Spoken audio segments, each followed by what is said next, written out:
Legend of the Great Sage. Chapter 731. Hembusan angin melonjak, berubah menjadi sepasang sayap semi-transparan di punggung Li Qingshan. Sayap angin yang sudah lama tidak dilihatnya. Angin kencang menimbulkan gelombang besar di sumber air panas. Dengan kepakan sayap yang tiba-tiba, dia melesat ke udara dan terjun ke kedalaman awan dalam sekejap mata. Rumah bunga wangi itu sekecil biji sesawi, buram di lautan pepohonan yang tak berujung. Dia mengarahkan pandangannya ke arah utara lagi dan bersiul. Meskipun dia tidak dapat meminjam angin atmosfer karena kekuatannya belum pulih sepenuhnya, dia tetap mempertahankan garis lurus dan terus mengepakkan sayapnya, bergerak semakin cepat, meninggalkan aliran udara spiral. Dengan kemampuan bawaan ini, jarak 5.000 km pun bukanlah apa-apa. Diperlukan waktu paling lama 1 atau 2 hari untuk mencapai perbatasan antara Provinsi Kabut dan Provinsi Hijau. Setelah itu, dia akan memastikan posisinya dan terbang ke arah Komando Rui. Li Qingshan menatap ke langit dan mengalihkan sedikit perhatiannya ke tiruan cerminnya. Dia menundukkan kepalanya dan berkata, "Aduh, bagaimana kamu berencana menjelaskan identitasku?" Baru pada saat itulah Chrysanthemum fragilis kembali sadar. Apa itu tadi? Itu hanya tiruan. Chrysan fragilis kaget. Itu hanya tiruan. Sekitar setahun terakhir ini, dia belum pernah melihatnya berkelahi lagi.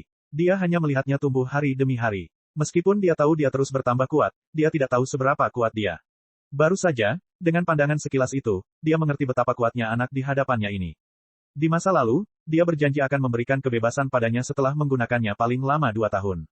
Dia masih agak ragu. Jika dia laki-laki, dia tidak akan pernah melepaskan ibu pemimpin cantik seperti dia yang bisa melakukan apapun yang dia inginkan sebagai pelayan dengan mudah.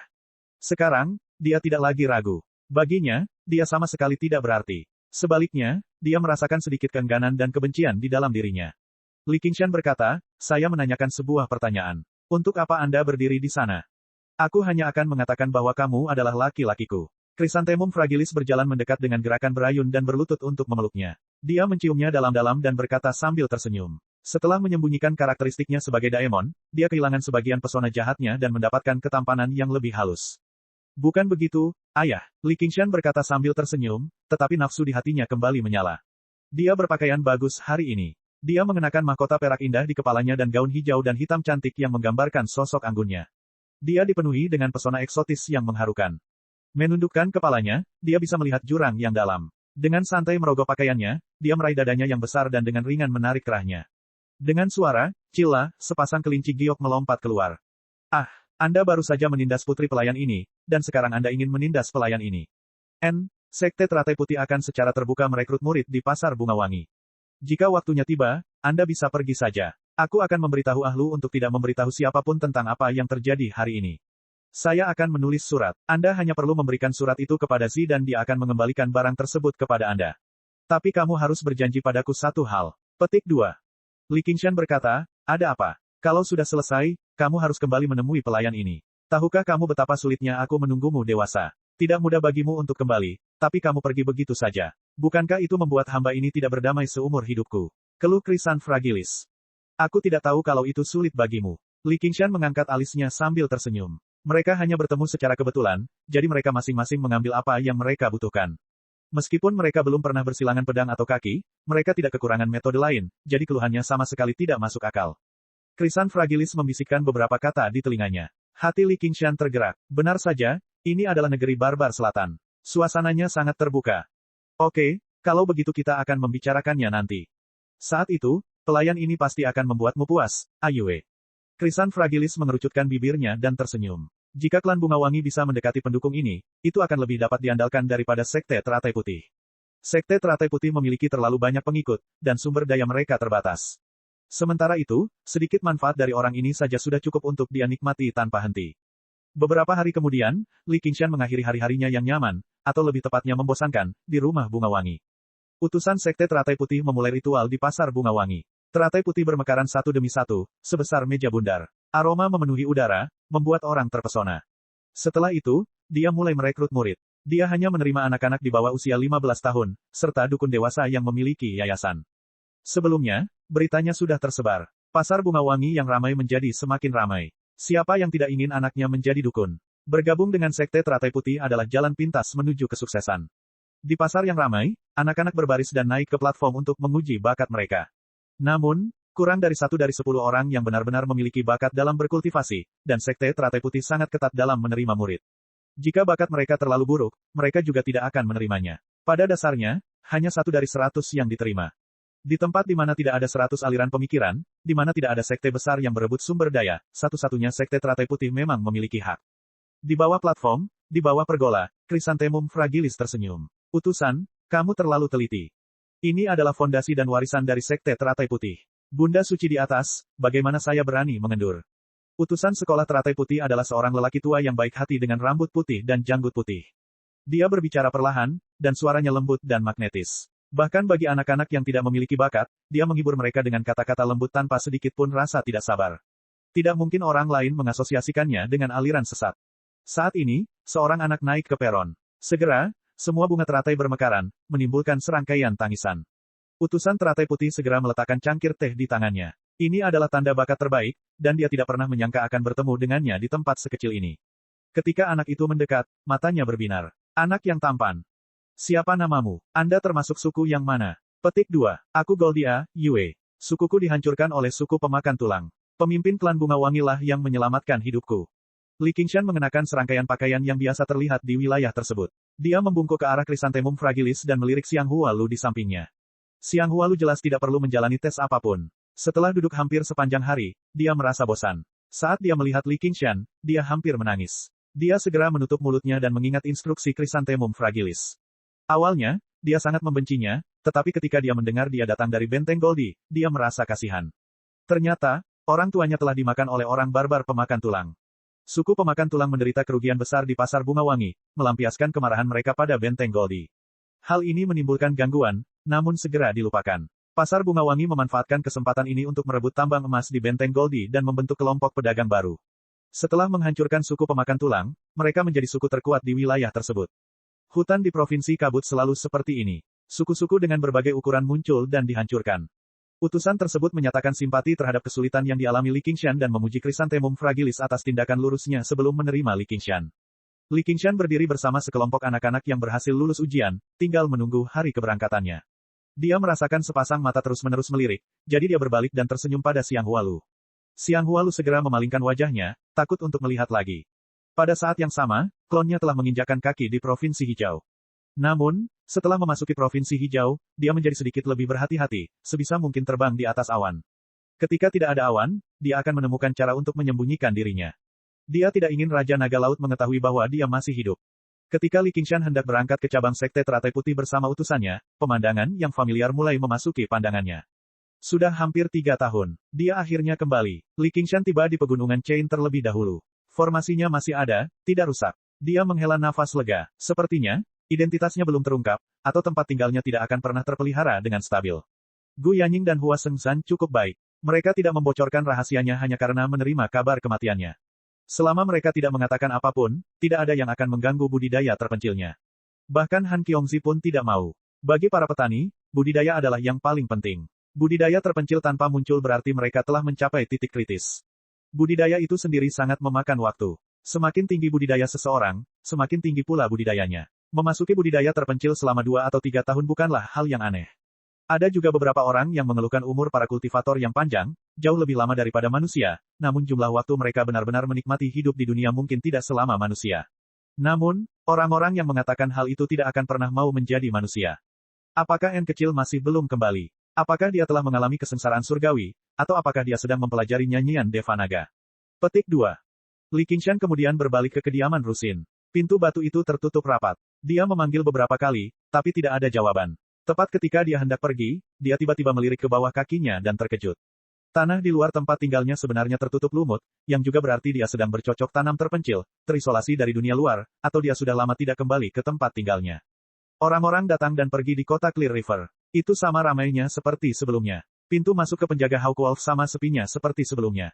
Di sebuah ruangan di bagian atas gedung, Hua Chenglu bersandar pada tangannya saat dia mendengarkan laporan dari penjaga serigala merah dengan tenang.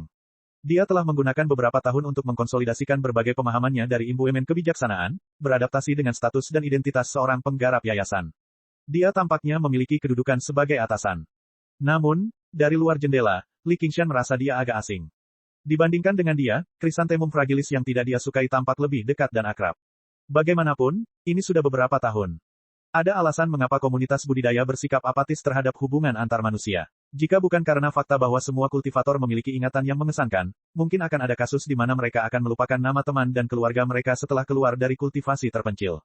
Ini tidaklah berlebihan. 3 tahun berkultivasi terpencil tidaklah sesederhana 3 tahun terpisah dari manusia. Setiap kali mereka memasuki budidaya terpencil, mereka akan mengesampingkan semua masalah eksternal dan mempelajari dunia budidaya yang mendalam. Dikatakan bahwa ada kultivator yang melakukan budidaya terpencil selama 1 dekade dan keluar dengan lupa nama mereka. Orang lain akan memberitahu mereka siapa mereka, tetapi mereka akan menganggap nama itu sangat asing, jadi mereka akan memberi nama baru pada diri mereka sendiri. Berada terlalu dekat akan merugikan keinginan diri sendiri dan mempengaruhi kultivasi, itulah sebabnya lebih baik melupakan satu sama lain daripada saling membantu di masa-masa sulit. Dari sudut pandang tertentu, alasan mengapa Li Qingshan bisa tetap dekat dengan N kecil adalah karena N kecil tidak memiliki kepentingan apapun. Dia menganggap mengikutinya sebagai tujuan kultivasi, menggunakan jalannya sebagai jalannya sendiri. Hua Chenglu merasakan sesuatu dan menatap keluar jendela, tapi tidak ada seorang pun di sana. Chapter 732. Hua Chenglu tiba-tiba menoleh ke belakang, tapi dia tidak melihat apapun. Aliran angin berputar di belakangnya, dan dia menggigil di dalam. Kecepatan apa? Lawannya tidak lemah, tapi dia belum melancarkan serangan. Dia sepertinya tidak punya niat buruk. Karena itu, dia berdiri diam dan diam-diam menggunakan akal sehatnya untuk bertanya, siapa kamu? Aku teman lama kakakmu. Li Qingshan menggunakan cangkang mendalam penyuruh untuk memblokir indera jiwa Zi Chenglu. Aku kenal semua teman kakakku. Hua Chenglu tiba-tiba berbalik, dan angin mengalir terbang di belakangnya lagi. Aku tidak punya teman licik sepertimu. Sepertinya ada juga orang yang tidak kukenal. Laki-laki punya banyak rahasia. Singkatnya, aku ingin bertemu dengannya dan menanyakan beberapa hal padanya. Adikku sedang bermeditasi di Soaring Down Mountain. Hua Chenglu memikirkannya dan tetap memutuskan untuk mengatakan yang sebenarnya. Tidak peduli apa niat pihak lain, Gunung Soaring Afterglow diselimuti oleh formasi. Bahkan para kultivator inti emas pun tidak dapat melewatinya. Menyerahkannya pada Hua Sengzan lebih baik daripada meninggalkannya dalam situasi yang tidak menguntungkan. Mendaki Gunung Daun. Baiklah, terima kasih banyak. Ngomong-ngomong, tolong rahasiakan masalah ini. Saya yakin ini juga yang diinginkan saudaramu. Petik 2. Li Qingshan pernah memiliki peta mental Provinsi Hijau. Setelah itu, dia secara bertahap menyaring semua air di Komando Ruyi, sehingga dia memahami geografi pegunungan dan sungai. Dia langsung teringat di mana letak Gunung Soaring Afterglow. Disitulah awalnya Sekte Soaring Down berdiri. Ketua sekte mereka tampaknya telah meninggal di kota Komando Ruyi, dan murid-murid mereka menderita kerugian besar. Tampaknya, keluarga Hua telah menggunakan kesempatan ini untuk mengambil alih. Bagaimanapun, sekte tanpa kekuatan tidak memiliki hak untuk menempati tempat suci untuk berkultivasi. Baiklah, aku akan merahasiakannya untukmu, tapi kamu harus memberitahuku siapa dirimu. Suatu hari nanti, mungkin kamu akan tahu, tapi sekarang bukan waktunya. Saya ingin tahu sekarang. Hua Chenglu bertanya, tapi dia tidak menerima balasan bahkan setelah sekian lama. Ketika dia menoleh ke belakang, yang dia lihat hanyalah awan putih kabur dan matahari terbenam di barat. Setelah ragu-ragu sejenak, dia juga bergegas menuju ke arah Soaring Afterglow Mountain. Dia terlalu penasaran. Sekte Soaring Down juga merupakan sekte dengan sejarah lebih dari 1000 tahun. Meskipun ketua sekte telah berganti, bangunan di sekte tersebut tidak mengalami kerusakan sama sekali. Istana dan paviliun dibangun di sepanjang gunung, memancarkan aura megah dan anggun. Di aula utama di titik tertinggi Flying Down Mountain, Hua Sengzan mondar-mandir di aula kosong. Bersandar di pagar dan menatap ke kejauhan, cahaya warna-warni perlahan meredup. Semua kemuliaan pada akhirnya akan berakhir. Saat ini, dia mengingat kematian bulan utara. Dia masih merasa sulit mempercayainya. Sebagai manusia dan daemon, dia telah bangkit seperti komet hanya dalam beberapa dekade, namun dia sebenarnya mati di hutan provinsi kabut dengan begitu diam-diam. Tapi jika seseorang menggunakan alasan untuk berspekulasi, tidak mungkin dia bisa selamat dari kejaran salah satu dari 10 Raja Iblis, Raja Naga Laut. Apa yang harus dilakukan Qiongxi? Haitang mungkin juga tidak tahu apa-apa. Meski bungkam, ia kerap memendam kekhawatiran di dalam hatinya. Hal ini membuatnya semakin bertekad untuk berkultivasi. Saat ini, dunia berada dalam kekacauan, dan kekuasaan sangat diperlukan. Pada saat ini, dia merasakan formasi luar disentuh. Sebuah suara berteriak, "Wedge, buka pintunya." Petik 2. Hua Sengzan melihat ke kejauhan dan melihat seorang anak berambut merah dan bermata merah tersenyum padanya. Dia tertegun sejenak sebelum menyadari bahwa senyuman ini sangat familiar. Dia berkata dengan tidak percaya, "Qingshan." Mengaktifkan lapisan formasi, Li Qingshan mengepakkan sayapnya dan terbang, mendarat di pagar dengan anggun. Dia tersenyum. Kultivasimu sungguh meningkat dengan kecepatan luar biasa dalam beberapa tahun terakhir. Aura Hua Sengzan tenang. Aroma bunga masih melekat. Dia telah mencapai tahap pertengahan pendirian yayasan dengan kuat, hampir mencapai terobosan pada tahap akhir pendirian yayasan. Jelas, dia mulai menunjukkan bakat luar biasa setelah melepaskan diri dari keterikatan emosionalnya. Kamu masih hidup. Itu luar biasa, tapi saya dengar. Jangan khawatir, seekor naga tua pun tidak bisa membunuhku. Akan ada hari di mana aku akan membunuh naga di lautan tinta. Li Qingshan menunjuk ke arah timur. Awan meredup, dan bintang-bintang mulai berkelap-kelip. Kalau begitu aku tidak perlu khawatir, kata Hua Sengshan. Li Qingshan bertanya kepada Hua Sengshan tentang situasi semua orang dan mengetahui bahwa tidak ada yang berubah. Setiap orang berkultivasi dengan tenang, melakukan budidaya terpencil selama sekitar 1 tahun dari waktu ke waktu. Organisasi manusia dan Daemon di Komando Ruyi semuanya menderita kerugian besar dari rakyatnya sendiri, jadi situasinya paling stabil. Ada juga Gu Yanying, seorang komandan yang unggul di kedua sisi, bertindak sebagai mediator, jadi pada dasarnya tidak ada pertempuran besar. Komando lainnya tidak begitu damai. Meskipun ini bukan perang besar-besaran, Komandan Daemon dan Jenderal Daemon telah mengabaikan perjanjian para raja. Mereka berpindah-pindah di permukaan, seringkali terlibat konflik dan perkelahian. Pembunuh iblis yang diorganisir oleh Istana Koleksi Pedang telah membangun reputasi di utara Provinsi Hijau. Li Qingshan mengangguk. Tiba-tiba, dia menyadari bahwa Hua Sengshan bahkan menyebut Liu Chuanfeng dan Sun Fubai. Dia bahkan telah menjelaskan perkembangan asosiasi Kludwisep secara detail, tetapi dia tidak menyebut Rusin. Dia bertanya, apakah kamu tahu di mana Rusin berada? Hua Sengshan bertanya dengan heran, kamu belum melihatnya. Mengapa aku harus melihatnya? Li Qingshan bertanya. Dia pergi ke Provinsi Kabut untuk mencarimu. Kapan itu terjadi? Segera setelah berita kematianmu tiba, dia mengumumkan secara terbuka bahwa dia akan berkultivasi terpencil. Saya tahu itu tidak akan sesederhana itu, jadi saya pergi mencarinya.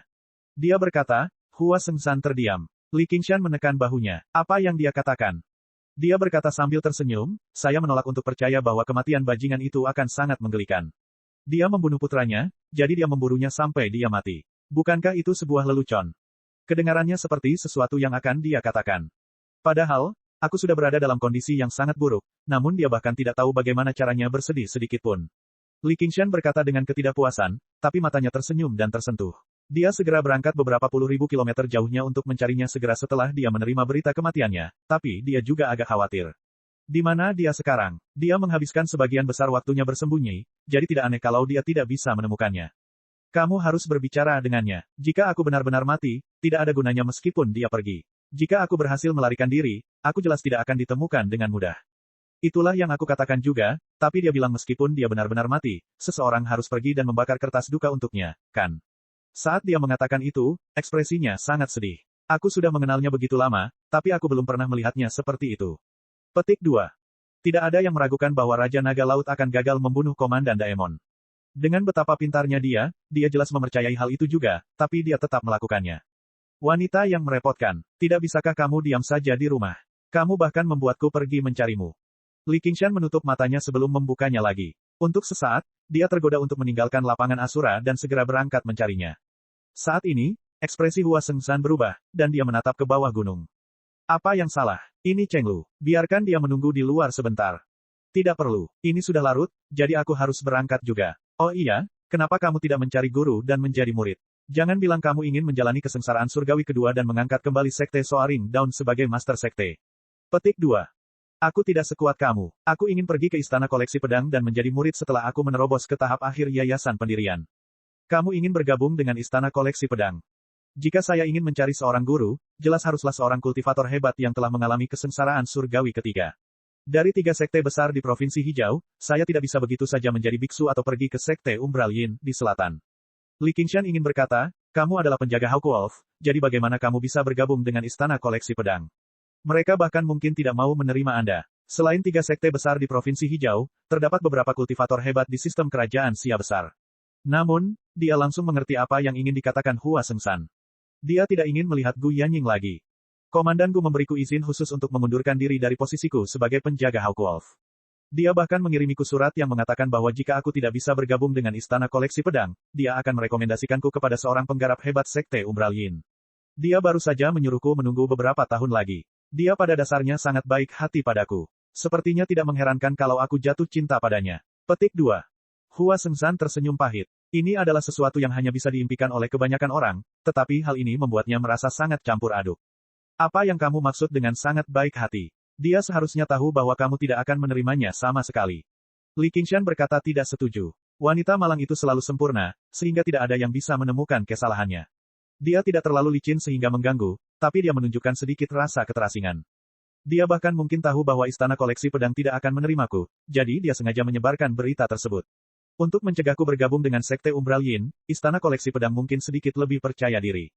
Kamu benar-benar putus asa. Jaga dirimu. Aku pergi. Tepat ketika Hua Chenglu hampir kehilangan kesabarannya, pintu masuk akhirnya terbuka. Dia tiba di hadapan Hua Sengshan dan bertanya dengan heran, apakah itu benar-benar temanmu? Siapa dia? Petik 2. Hua Sengshan berkata, saya akan memperkenalkan dia kepada Anda di masa depan. Tak lama kemudian, Li Qingshan tiba di kediaman, wanita malang, paviliun angin mendengarkan tepi air. Dia tahu bahwa dia memiliki jimat naga tinta dan dia memiliki hubungan dekat dengan Raja Naga Laut, tapi dia tetap datang. Dia jelas tahu bahwa tidak ada persahabatan yang mendalam di antara mereka, namun dia masih bisa mendapatkan kepercayaannya. Ini bisa dianggap sebagai bentuk kemampuan. Dia mengambil satu langkah ke depan dan melangkah dari malam musim gugur yang dingin ke awal musim panas yang cerah. Bunga teratai naik dan turun tanpa henti. Keharuman bunga meresap ke sekeliling, dan auranya cepat berlalu. Ketika dia terbang di atas lautan bunga, dia melihat paviliun angin mendengar di tepi air di kejauhan. Pakaian putih Gu Yanying bahkan lebih indah dari salju. Dia tersenyum. Sepertinya aku salah. Salah sekali. Li Qingshan mendarat di paviliun angin mendengarkan tepi perairan. Bagaimana menurutmu? Kamu tidak mengharapkan ini, kan? Memang tidak. Aku tidak mengira wujudmu yang mengecil akan begitu menarik. Gu Yanying tersenyum. Saat dia melihat Li Qingshan, dia benar-benar terkejut. Raja Naga Laut tidak akan berbohong, tapi dia memang masih hidup. Metodenya sungguh tak terduga. Menarik sekali. Jika kamu memberitahuku bahwa bocah Mo Yu punya metode seperti itu, aku tidak akan tertipu oleh tipuannya. Kata Li Qingshan. Kamu bukan laki-laki saya, hehe, atau anak saya. Saya mencoba menasihati Anda, tetapi Anda tidak mendengarkan. Bagaimana Anda bisa menyalahkan saya? Aku di sini bukan untuk bercanda denganmu. Aku membutuhkan batu roh dan ramuan dengan atribut tertentu. Mengolah Sutra Phoenix Nirvana tahap kedua tidak semudah mengolah tahap pertama. Itu membutuhkan sumber daya yang besar, dan dia saat ini tidak punya uang. Semua asetnya ditempatkan di lapangan Asura. Bahkan dengan Asura Field di tangan, sumber daya dalam jumlah besar tidak dapat dibeli dengan mudah. Dia membutuhkan bantuannya. Apakah kamu tidak takut aku akan menjualmu kepada Raja Naga? Tidak. Apakah kamu punya uang untuk membayar sekarang? Tidak. Chapter 733. Di luar pasar bunga wangi, Krisan Fragilis dan sekelompok anggota klan menyaksikan utusan itu pergi bersama rombongan panjang. Sepertiga dari mereka adalah dukun dengan tingkat kekuatan tertentu, sedangkan 2/3 sisanya adalah anak-anak di bawah usia 15 tahun. Li Qingshan ada di antara mereka. Mungkin itu untuk ujian atau pelatihan, tapi mereka semua berjalan. Utusan itu berjalan paling depan, lengan bajunya berkibar tertiup angin. Dia tampak anggun seperti makhluk abadi. Tuan utusan, Anda benar-benar luar biasa anggun. Pantas saja Ibu Suci mengirim Anda ke sini untuk pekerjaan penting seperti ini, puji seseorang. Krisan Fragilis sedikit mencibir. Pekerjaan ini penting. Dia jelas tidak punya masa depan, itulah sebabnya dia dikirim ke sini untuk membuang-buang waktu. Utusan omong kosong apa? Dia hanyalah orang tua yang penuh nafsu. Dalam beberapa hari terakhir, dia menemukan banyak wanita di klan untuk menemaninya, namun dia masih tertarik padanya. Mengapa dia tidak melihat berapa tahun lagi yang tersisa? Kekhawatirannya hanya pada Lu, namun Hong dan Zi sudah bergabung dengan Sekte Teratai Putih sekarang, sedangkan Hong telah tiba di markas besar Sekte Teratai Putih dan menjadi murid formal. Bahkan orang tua bodoh seperti dia tidak akan berani melangkah terlalu jauh. Belum lagi, dia juga ada di sini. Utusan itu menoleh ke belakang dari jauh dan melambaikan tangannya ke arah Chrysanthemum Fragilis dengan anggun. Dia juga mencibir ke dalam. Seorang ibu pemimpin sebenarnya menolak permintaan saya. Apakah dia benar-benar berpikir dia wanita yang suci? Xiang Huazi, perempuan jalang itu, cukup berani untuk meremehkan lelaki tua sepertiku setelah dia berhubungan dengan penguasa altar. Dia tidak bisa tidak melirik Xiang Hualu. Dia harus menebus semua kekesalan yang dideritanya dari pasangan ibu dan anak dengan gadis kecil ini. Akan mudah untuk membujuk seorang gadis kecil yang belum merasakan dunia untuk tidur. Selama dia tidak menggunakan kekerasan, bahkan jika kedua saudara perempuannya mengetahuinya, mereka tidak akan bisa melakukan apapun padanya. Xiang Hualu sama sekali tidak menyadari semua ini. Dia saat ini menatap Li Qingshan dengan hati-hati dan penuh permusuhan. Li Qingshan tidak membuang muka saat dia berjalan maju perlahan. Apakah ada bunga di wajahku? Ada sial, Xiang Hualu berkata dengan gusar. Dia jelas-jelas bertindak begitu berani dan gegabah terhadapnya di sumber air panas, namun dia sebenarnya bertindak seolah-olah itu wajar saja. Dia bisa dibilang sangat menjijikkan, dan ibunya hanya harus mengatakan bahwa dia harus mendiskusikan semuanya dengannya. Dia benar-benar tidak bisa membedakan mana yang benar dan mana yang salah. Siapa di sini yang tidak memperlakukannya lebih baik dari dia? Sebagai putri bungsu dari Chrysanthemum Fragilis, Xiang Hualu terlahir cantik dan menggemaskan sehingga menjadi pusat perhatian di tim. Semua orang barbar, besar dan kecil, memperlakukannya dengan sangat hormat. Beberapa dari mereka yang lebih berani bahkan menyanyikan lagu cinta dan memberinya berbagai macam hadiah. Dia merasa bahwa dunia luar tidak seberbahaya yang digambarkan ibunya, kecuali bajingan berwajah kotor ini. Li Qingshan berbalik dan tersenyum. Kalau begitu, kamu adalah seekor anjing. Beraninya kamu memanggilku anjing. Xiang Hualu terkejut sebelum menarik telinganya dengan marah, tapi Li Qingshan meraihnya dengan santai. Xiang Hualu berjuang beberapa kali, tetapi dia tidak dapat melepaskan diri, jadi dia membiarkannya menyeretnya pergi. Dia hanya bergumam dan mengumpat. Wajahnya sedikit merah, tapi dia tidak terlihat marah sama sekali. Li Qingshan hanya menganggapnya sebagai angin sepoi-sepoi. Sebenarnya, dalam beberapa hari terakhir, karena dia mengkhawatirkan Rusin, dia tidak berusaha memprovokasi Xiang Hualu. Hanya saja gadis ini datang kepadanya berkali-kali, jadi dia menganggapnya sebagai cara untuk menghilangkan kebosanannya.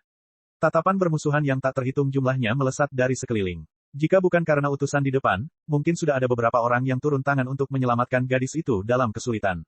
Para dukun yang lebih tua menggelengkan kepala mereka dengan lembut. Gadis ini jelas tertarik pada pria cantik ini, atau mengapa dia tidak bisa melepaskan diri dengan kekuatannya. Bagaimanapun, dia adalah seorang dukun sejati.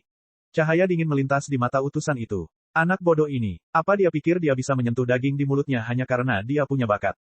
Nak, kamu dipanggil Goldia, Yue. Apakah orang barbar pemakan tulang memakan orang tuamu? Aku ingin tahu apakah mereka memakan tangan atau kaki mereka terlebih dahulu, kata seorang dukun muda dengan cat di wajahnya dengan nada jahat. Li Qingshan mempertimbangkannya sebelum melontarkan satu kata pun, kesal. Wajah dukun muda itu berubah drastis. Dengan desir, dia menghunus pedangnya. Apa katamu? Menjauhlah. Oi, bukankah kamu sengaja menindasnya? Apa hubungannya kematian orang tua Ayue denganmu? Xiang Hualu mengerutkan kening. Kau bersembunyi di belakang seorang wanita, pengecut. Dukun muda itu meludah dengan kejam dan berbalik untuk berjalan ke depan kelompok. Dia merasakan utusan itu ada tepat di sampingnya, dan amarahnya telah hilang. Dia berbisik, Tuan, saya sudah memeriksa semuanya. Benteng Goldie memang memiliki seseorang bernama Goldia, Yue, tapi dia sama sekali belum seusia ini. Saya mencoba berbicara dengannya beberapa kali, tetapi dia mengabaikan saya. Bahkan ketika aku mencoba memprovokasi dia, dia tidak mengatakan apapun. Ada yang aneh dengan asal-usul anak ini. Aku akan menghadapinya malam ini. Li Qingshan mengerjapkan matanya. Dia sudah merasakan bahwa akan ada beberapa kemunduran dalam perjalanan ini, tetapi kemunduran tersebut tampaknya tidak ada hubungannya dengan orang-orang barbar ini.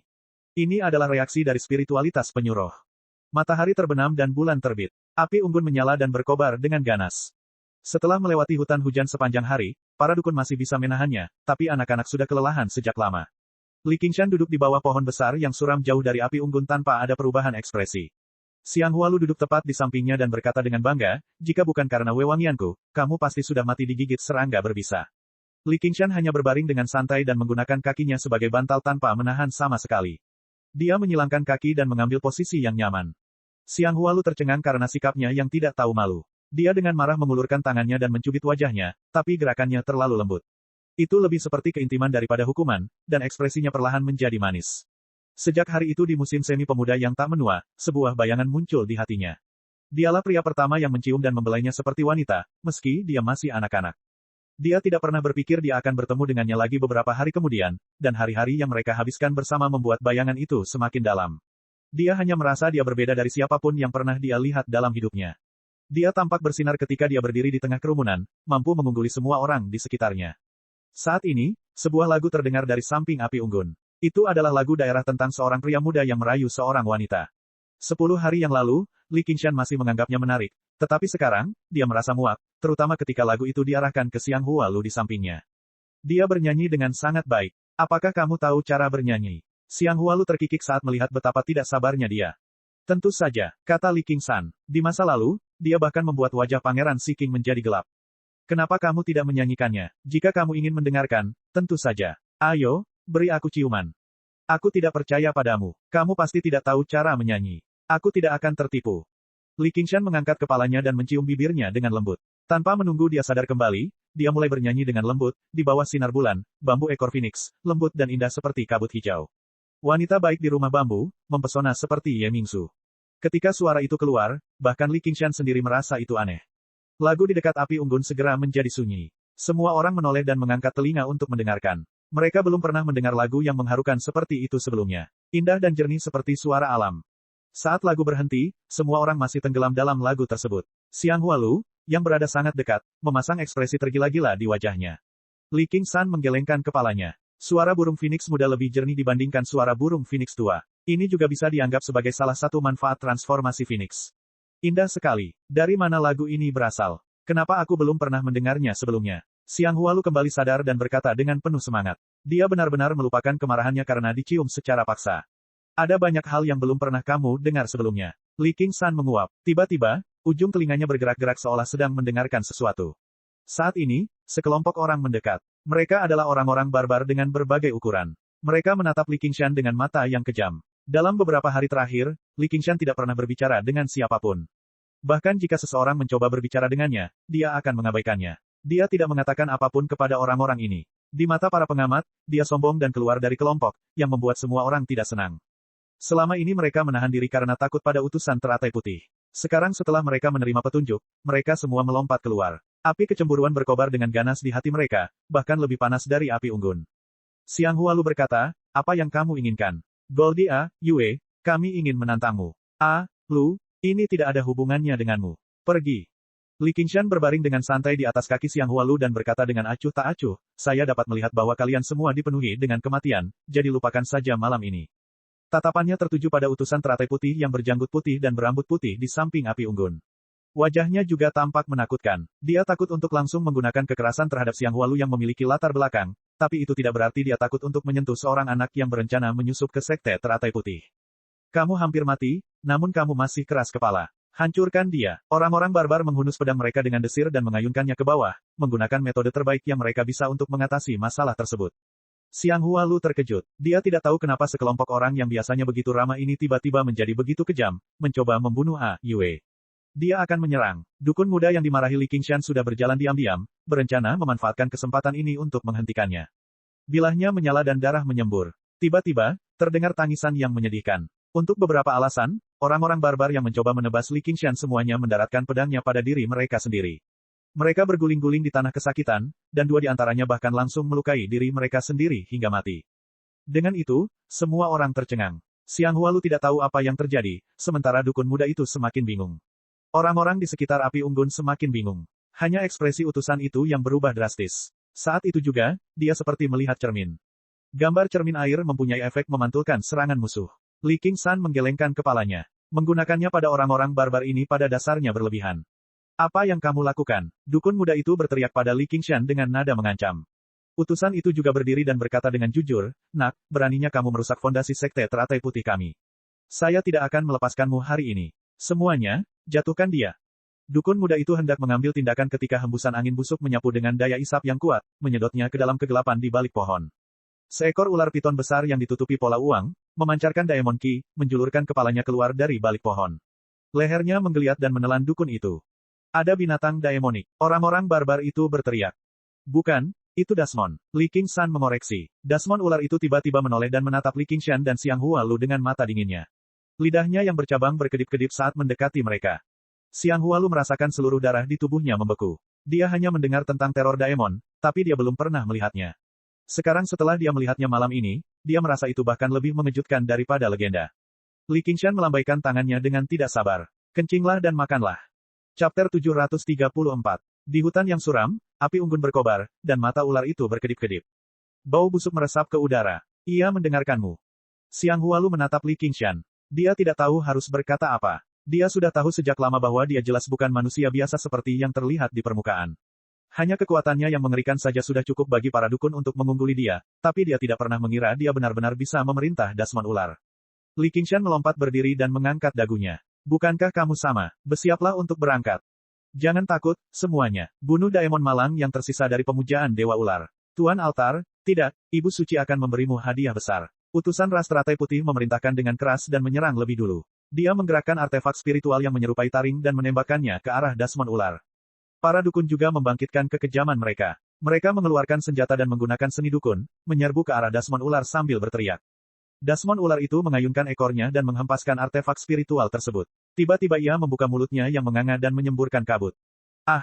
Mataku, itu kabut beracun. Mundur. Di antara teriakan-teriakan itu, seorang dukun berseru, matilah, Dasmon celaka. Tiba-tiba, dia keluar dari kabut beracun. Dia memegang pisau baja berkilau dan mengayunkannya ke titik lemah Dasmon ular itu. Tubuh raksasa Dasmon ular yang panjangnya lebih dari 30 meter melingkar dengan cepat, melingkari sang dukun. Dengan muncrat, dia hancur berkeping-keping, dan darah menyembur beberapa meter ke udara. Bila baja itu berputar dan menusuk ke tanah. Benar-benar sekelompok orang barbar yang bodoh. Itu adalah Daemon dengan kemampuan bawaan. Jika lelaki tua dari Sekte Teratai Putih bersedia mempertaruhkan nyawanya, kita mungkin bisa melakukan perlawanan. Namun, dia jelas hanya menggunakan satu serangan sebelum berbalik dan melarikan diri sejak lama. Dia benar-benar berlari lebih cepat dari kelinci. Dasmon ular itu seperti aliran sungai pegunungan yang berkelok-kelok dan mengamuk, merayap dengan cepat.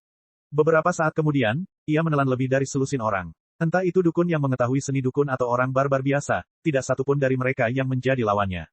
Mereka tidak bisa lagi menahan rasa takutnya, berbalik dan lari ke dalam hutan. Kabut beracun yang melonjak tidak menyebar. Tiba-tiba, ia berubah menjadi ular kabut dan melesat ke arah orang-orang barbar yang melarikan diri. Selama mereka bersentuhan dengan kabut beracun, orang-orang barbar akan segera mati, sementara para dukun akan terjerat erat. Mereka akan lebih mati daripada mati dalam waktu dekat. Untuk bisa menggunakan kemampuan bawaannya untuk melakukan transformasi seperti itu, dia tidak terlihat seperti monster biasa. Dia mendengar lelaki tua itu menyebutkan sesuatu tentang pemujaan Dewa Ular. Apakah Daemon Ular ini bagian dari sebuah organisasi? Itu menjelaskannya, hanya dengan ajaran iblis yang kuat barulah ia memiliki spiritualitas seperti itu. Petik 2. Saat Li Qingshan merenung, dia mengambil Xiang Hualu dan terbang ke hutan, menghilang di malam hari dalam sekejap mata. Iblis ular mengangkat kepalanya dan melihat ke arah dia menghilang beberapa saat sebelum menundukkan kepalanya, terlihat santai. Saat itu juga, ia merasakan teror yang luar biasa, seolah-olah ia telah bertemu dengan musuh alaminya. Ini bukanlah lawan yang bisa dikalahkannya. Tidak buruk, ikan besar. Orang-orang dari Sekte Teratai Putih pantas mati. Para anggota suku ini sebenarnya meninggalkan Dewa Ular dan mencari perlindungan pada Sekte Teratai Putih. Mereka pantas mati. Petik 2. Tidak lama kemudian, seorang pria pucat dan kurus keluar dari hutan. Dia melihat sekeliling dan mengangguk puas. Setan ular yang dikenal sebagai Big Stripe, dengan erat membungkuk dan mengusap kepalanya ke pria itu, mengeluarkan suara mendesis seolah-olah sedang mengatakan sesuatu. Apa? 3 dari mereka lolos. Ada salah satu dari mereka dari Sekte Teratai Putih. Ayo kejar dia. Petik 2. Namun, iblis ular mondar-mandir, menolak untuk maju. Ia hanya mendesis terus-menerus. Salah satu dari mereka adalah anak yang sangat menakutkan, sama menakutkannya dengan ibumu. Nyonya Benang Emas adalah Jenderal Daemon yang perkasa. Baiklah, kita harus segera kembali dan melaporkan hal ini kepada Bu agar dia dapat mengambil keputusan. Pria itu mengerutkan kening karena tidak percaya. Jika anak itu adalah anggota Sekte Teratai Putih, garis besar pasti sudah mati. Utusan Sekte Teratai Putih melarikan diri dengan liar, dan hutan di sekitarnya surut. Dengan keakrabannya dengan Medan dan orang-orang barbar sebagai umpan, dia sebenarnya berhasil melarikan diri. Wajahnya tidak lagi menunjukkan kebaikan sama sekali. Dia mengutuk dengan kejam. Persetan dengannya, kalian semua tetaplah di altar Zilotus dan bersenang-senanglah, tinggalkan aku yang mengambil risiko. Pasti wanita jalang itu, Chrysanthemum fragilis, yang berkolusi dengan sisa-sisa pemujaan Dewa Ular. Anak itu jelas-jelas pengkhianat. Setelah aku melaporkan hal ini kepada pemimpin altar, aku akan membantai klan bunga wangimu sampai akhir. Petik 2. Oi, apa yang kamu ocehkan? Apa yang kamu katakan? Utusan Sekte Teratai Putih tiba-tiba berbalik. Sebelum dia menyadarinya, anak bernama Goldia, Yue telah berlari di sampingnya dengan senyuman di wajahnya. Sementara itu, Xiang Hualu menatapnya dengan tidak percaya. Dia berjuang untuk percaya bahwa lelaki tua yang ramah itu benar-benar akan mengatakan sesuatu yang begitu kejam. Tiba-tiba hatinya menegang. Tidak, aku jelas bukan lawan bajingan kecil ini. Apa yang saya lakukan? Hati-hati, Li Qingshan menunjuk ke depan. Apa? Bayangan hitam bergegas mendekat. Dengan suara keras, utusan itu menghantam pohon dengan keras sebelum jatuh ke tanah. Daun-daun berdesir dan jatuh ke tanah. Meskipun dia dilindungi oleh ki aslinya dan tidak mengalami luka berat, dia tetap merasa pusing. Tubuhnya ditutupi dedaunan berguguran dan lumpur. Dia berada dalam kondisi yang sangat menyesal. Li Qingshan menginjak kepalanya. Silakan terus memimpin. Bawa kami ke altar Zilotus. Utusan itu bersujud di tanah. Saya bersedia bergabung dengan pemujaan suci dan menjadi hamba paling setia Tuan Dewa Ular. Sekte Teratai Putih benar-benar mengalami kemunduran seiring berjalannya waktu. Li Qingshan mengerucutkan bibirnya. Dia ingat bahwa Sekte Teratai Putih memiliki teknik yang dapat mengendalikan pikiran orang yang berasal dari teknik kebijaksanaan Imbuemen. Sepertinya ini disebut, teknik pembersihan jantung dari Clear Ripple. Setelah terpengaruh oleh teknik ini, kecuali seseorang yang sepelin Qian Rongzi, tidak ada seorang pun yang tidak akan terpengaruh dan tetap setia pada Sekte Teratai Putih. Jelas sekali, lelaki tua ini tidak memenuhi syarat untuk terpengaruh oleh teknik tersebut. Dia dengan santai mengambil 100 kantong harta karun dan membukanya untuk melihatnya. Ruang di dalamnya juga sangat kecil, berisi makanan, air, dan pil. Ada juga peta yang terbuat dari kulit binatang tak dikenal. Meskipun itu bukan item bermutu tinggi seperti peta mental, itu digambar dengan sangat detail. Dia dengan santai memberikan peta itu kepada Xiang Hualu. Bisakah kamu memahaminya? Xiang Hualu melihatnya sekilas dan mengangguk. Saya bisa. Bahkan sebelum dia selesai, terdengar bunyi gedebuk. Li Qingshan meremukkan kepala di bawah kakinya. Kalau begitu ayo pergi. Kemana? Jantung Xiang Hualu tiba-tiba berdetak kencang. Tentu saja ke Zilotus altar Sekte Teratai Putih. Saya ingin pulang ke rumah. Xiang Hualu berkata dengan wajah muram. Dunia luar terlalu menakutkan. Saat kita sampai di altar Zilotus, aku akan mengantarmu pulang. Jangan khawatir, Tidak akan ada bahaya jika kamu mengikutiku. Ayo cari tempat untuk istirahat malam ini dan berangkat besok. Li Qingshan melihat bahwa dia tampak seperti akan menangis, dan merasakan kelembutan terhadap kaum Hawa. Dia mengusap kepalanya dan berbicara dengan cara yang sangat lembut. Xiang Hualu mengangguk dengan air mata berlinang. Li Qingshan menggendongnya, membentangkan sayapnya, dan terbang menjauh. Rencananya untuk menyelinap ke Sekte Teratai Putih tidak berubah. Kalau tidak, dia harus menyerang Zilotus Altar secara langsung. Membunuh Zilotus Altar Lord bukanlah hal yang sulit, tapi dia tidak ingin menarik perhatian seluruh Sekte Teratai Putih. Selama dia mengatakan bahwa mereka telah diserang oleh ular besar dan mereka telah melarikan diri, dengan Xiang Hualu sebagai saksinya, tidak akan sulit untuk menyelinap masuk. Chapter 735. Kabutnya sangat tebal sehingga orang bahkan tidak bisa melihat jari mereka sendiri. Melihat ke bawah dari atas, tampak seperti lautan pepohonan yang tak berbatas tertutup selimut tebal, atau seperti lautan awan yang turun dari langit. Sebuah gunung menembus lautan kabut seperti pulau yang terapung sendirian. Angin bersiul di puncak gunung, dan bendera dengan bunga teratai putih berkibar tertiup angin. Xiang Huazi berdiri di puncak gunung dan mengarahkan pandangannya ke lautan kabut. Dia sedikit mengernyit. Melihat waktu, lu seharusnya sudah tiba kemarin. Kenapa dia masih belum terlihat? Apa terjadi sesuatu? Baru setelah bergabung dengan Sekte Teratai Putih barulah dia menyadari bahwa Sekte Teratai Putih yang tampaknya kuat bukannya tanpa lawan. Hanya saja dia tidak menyadari hal ini ketika dia berada di levelnya. Meskipun kultus Dewa Ular telah dikalahkan, sisa kekuatan mereka masih menakutkan. Menghancurkan suku dukun seperti klan Xiang Hua pada dasarnya semudah menghancurkan serangga. Seorang pria dan seorang wanita telah tiba di kaki gunung. Salah satu dari mereka mengaku sebagai adik perempuan Anda. Hanya mereka berdua, ya, Xiang Huazi tiba di kaki gunung. Beberapa murid Sekte Teratai Putih telah berkumpul di sana. Dia menyebarkan sebagian kabut dan melihat Xiang Hualu dan Li Qingshan melalui formasi. Dia bertanya dengan heran, Lu, di mana yang lainnya? Kami bertemu dengan seekor ular besar. Yang lain semuanya mati. Kami baru berhasil melarikan diri setelah mengalami begitu banyak kesulitan. Mata Xiang Hualu berkaca-kaca saat dia terus-menerus melirik ke belakang dengan gugup, seolah-olah seekor ular besar akan keluar dari kabut kapan saja. Li Qingshan dipenuhi dengan kekaguman. Tak heran jika banyak yang bilang perempuan adalah aktor alami. Dia tidak tahu bahwa meskipun usianya masih muda, kemampuan aktingnya sebenarnya sangat bagus meskipun penampilannya polos. Tentu saja, ini juga merupakan hasil dari pelatihannya sebagai sutradara dan penulis naskah. Aku juga tidak boleh kalah darinya. Dengan tekad ini, Li Qingshan menggigit bibirnya dan meraih tangan Xiang Hualu dengan kuat. Dia menahan rasa takutnya dan bertingkah seperti anak menyedihkan yang sepenuhnya bergantung pada Xiang Hualu. Pemujaan Dewa Ular. Xiang Huazi terkejut. Ekspresi murid-murid lain dari Sekte Teratai Putih juga berubah. Buka formasinya, kata Xiang Huazi. Identitas mereka tidak diketahui. Kita tidak bisa membiarkan mereka masuk. Seorang pria parubaya berjalan dari kabut. Dia tegas. Auranya terasa berat. Dia sudah bisa dianggap sebagai praktisi Qi tingkat tinggi. Dia saudara perempuanku yang ketiga. Apa yang perlu dibingungkan? Bagaimana dengan anak itu? Jangan bilang kamu kenal dia juga. Petik 2. Jangan bilang kamu bahkan takut pada anak kecil. Ini melibatkan pemujaan Dewa Ular. Tanpa perintah dari pemimpin altar, saya tidak akan membiarkan siapapun dengan identitas yang tidak diketahui memasuki Zilotus Altar.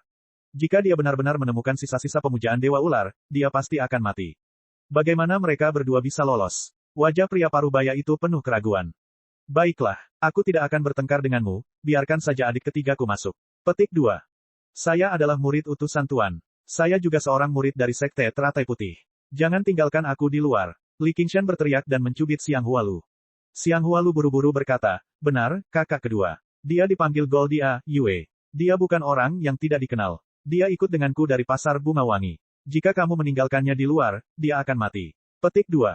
Saat ini, suara samar datang dari puncak gunung. Biarkan mereka masuk. Aku ingin bertanya pada mereka apa yang terjadi. Ya, Tuan Altar. Semua orang menjawab. Xiang Huazi berkata, Lu, ikutlah denganku. Dan kamu juga, nak. Xiang Hualu dan Li Qingshan berhasil melangkah ke altar Zilotus. Sudut bibir Li Qingshan sedikit melengkung. Selama mereka bisa melewati ini, sisanya akan mudah. Dia bisa merasakan Xiang Hualu sedikit gemetar, jadi dia mencubit tangannya dengan nyaman. Xiang Huazi melirik Xiang Hualu. Sebagai seorang saudari yang tumbuh bersama sejak muda, dia dapat dengan jelas merasakan bahwa Xiang Hualu tidak santai setelah memasuki altar Zilotus. Sebaliknya, dia menjadi semakin gugup. Itu mungkin karena mereka akan bertemu dengan altar master. Sebaliknya, anak di sampingnya lah yang merasa sangat santai. Penampilan yang sangat tampan itu bahkan lebih menarik perhatian. Rombongan tiba di aula utama di puncak gunung. Seorang pria berjubah putih bersulam bunga teratai duduk di singgasana di atas alas teratai dan menunduk dengan dingin. Sosoknya sangat kurus dan aneh, seperti kerangka yang terbungkus kulit dan tulang. Rambutnya, campuran hitam dan putih, jarang terkulai. Dia tampak menakutkan dan menakutkan. Salam, Tuan Altar, semua orang berkata dengan keras.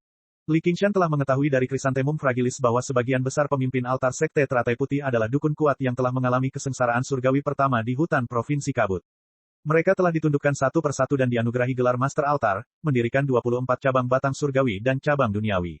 Masing-masing dari mereka setia pada Sekte Teratai Putih. Oleh karena itu, meskipun mereka adalah Master Altar dari Sekte Teratai Putih, mereka sebenarnya masih mempraktikkan seni dukun dari suku mereka sendiri, jadi mereka jelas berbeda dari kultivator biasa.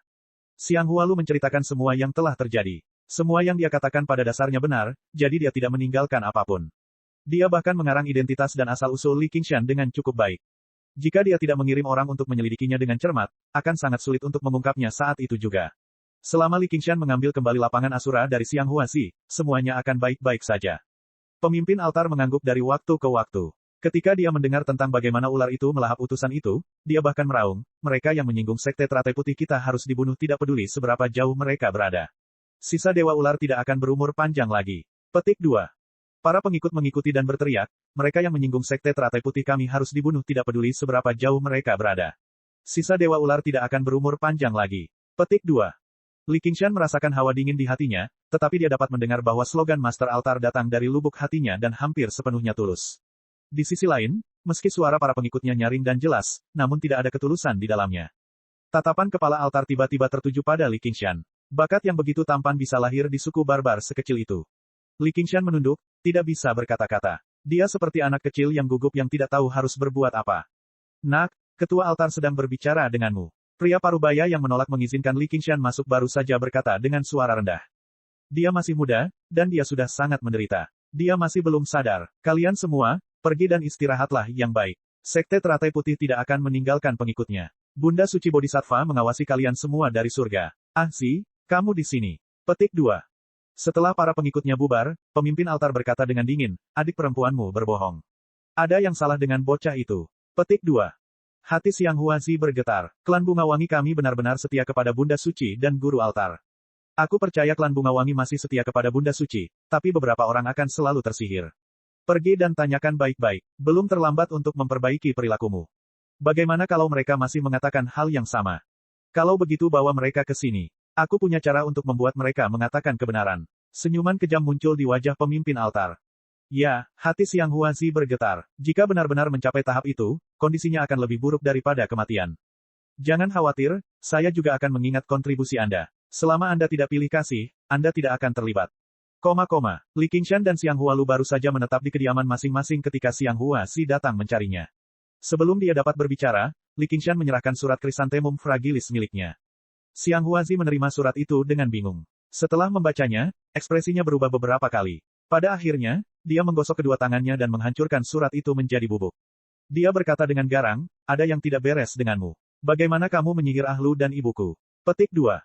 Dia awalnya mengira Xiang Hualu hanya diancam. Dia tidak menyangka Chrysanthemum Fragilis juga akan menjadi gila, malah menyuruhnya untuk bekerja sama dengan tindakan bocah ini dan mendengarkan semua perintahnya. Ini adalah Sekte Teratai Putih. Apakah dia benar-benar ingin klan Bunga Wangi dimusnahkan? Li Qingshan tidak berpura-pura lagi. Dia dengan santai duduk di kursi, dan berkata, tolong berikan benda itu kepadaku. Sepertinya kamu tidak membawanya. Ayo cepat ambil. Saya sudah menawarkan barang yang Anda bicarakan kepada ketua altar. Jika Anda menginginkannya, ikutlah dengan saya. Xiang Huazi berkata dengan tenang. Antara Sekte Teratai Putih dan bocah nakal yang asal-usulnya tidak diketahui, tidak perlu memilih. Saat ini, dia hanya mempertimbangkan cara membersihkan klan Bunga Wangi dari kejahatan mereka. Apakah itu Master Altar Si Lotus yang tadi? Apakah masih di tangannya? Petik 2. Li Qingshan mengerutkan kening. Orang biasa tidak akan bisa mengatakan bahwa itu adalah harta karun misterius, tapi pemimpin altar pasti bisa melakukannya. Dia jelas berada di bawah pengaruh teknik pembersihan jantung dari Clear Ripple. Pikirannya sudah menjadi agak tidak normal. Jika dia secara langsung mempersembahkan ladang Asura kepada Bunda Teratai Putih karena kesetiaannya pada agama suci, maka itu akan merepotkan. Tentu saja, Xiang Huazi mencibir ke dalam. Benar saja, Anda takut. Lebih baik jika kamu menolak untuk melihat pemimpin altar bersamaku, atau aku akan langsung membunuhmu atas nama perlawanan. Namun yang mengejutkannya, Li Qingshan berkata dengan tergesa-gesa, ayo pergi sekarang. Meskipun kata-kata Xiang Huazi membuatnya sedikit rileks, dia tidak berani mempercayainya sepenuhnya. Jika terjadi sesuatu yang tidak terduga, lebih baik dia mengambil kembali lapangan Asura sesegera mungkin. Xiang Huazi mengerutkan alisnya dan tidak berkata apa-apa. Niat membunuh muncul darinya. Dia tidak ingin dia berbicara sembarangan di depan pemimpin altar. Li Qingshan berkata dengan tenang, bawalah aku bersamamu, demi kamu menjadi saudara perempuan Lu. Dia sepertinya memohon, tapi Xiang Huasi tersentak. Dia tidak ingin menyembunyikan identitasnya, juga tidak ingin melarikan diri. Apakah dia tidak mengetahui kekuatan seorang Master Altar? Mungkin ada kemungkinan lain. Kemungkinan itulah sebabnya ibunya yang kejam menulis surat seperti itu. Baiklah, ikut aku. Mereka berdua kembali ke tempat mereka datang, segera kembali ke aula di puncak gunung. Pemimpin altar masih duduk di sana, menatap ke bawah dengan sedikit keraguan. Dia mendapat hasil dari interogasi begitu cepat. Sebelum Xiang Huazi bisa berkata apapun, Li Qingshan mengambil satu langkah ke depan dan memberi isyarat dengan tangannya. Pernahkah kamu melihat sesuatu sebesar ini yang sepertinya terbuat dari kain? Dua titik cahaya dingin meledak di mata pemimpin altar. Dia mengambil sesuatu dari lengan bajunya. Apakah kamu membicarakan hal ini? Itu adalah lapangan Asura. Terima kasih, tolong kembalikan padaku.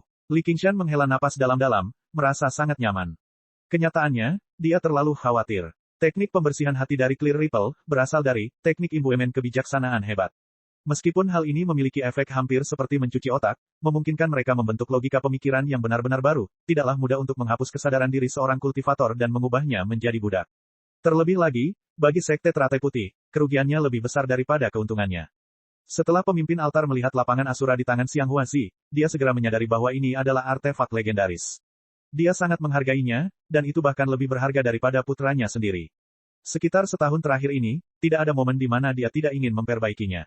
Meskipun dia setia kepada Sekte Teratai Putih, dia juga ingin meningkatkan budidaya dan statusnya, dan melampaui master altar lainnya. Cek.